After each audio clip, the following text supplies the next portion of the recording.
võistkonda, kes jätkavad nüüd võitlust lõppvõidu eest, on siis sellised Rocca al Mare kool, Tallinna 21. kool ja Gustav Adolfi gümnaasium. Need kolm võistkonda.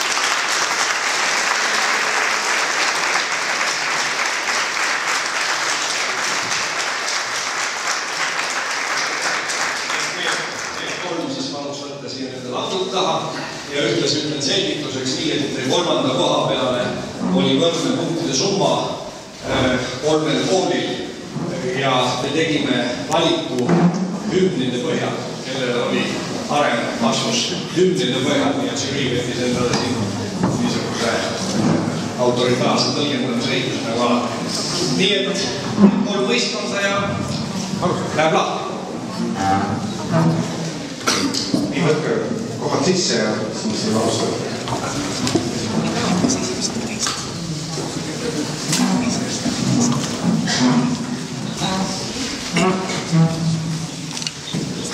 Nii, valmis. Siis on meil teile teada anda, et esimene küsimus on selline.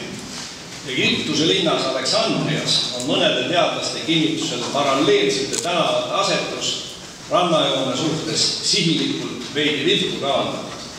See võimaldas 20. juulil Julianuse kalendri järgi linna vanima peatänava otsas seistes näha tõusvat päikest.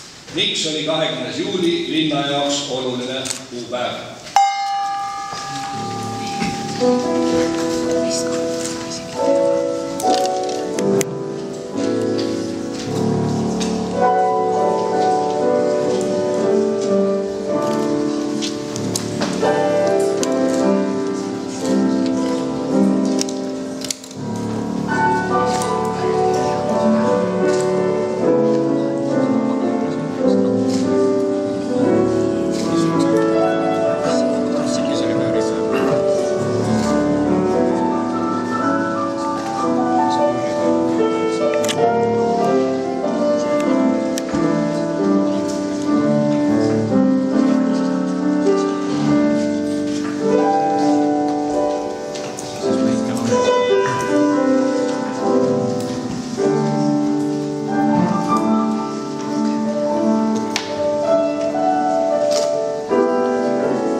Tänan küsimuse eest ja meie siis vastasime, et see päev on Aleksander Suure sünnipäev.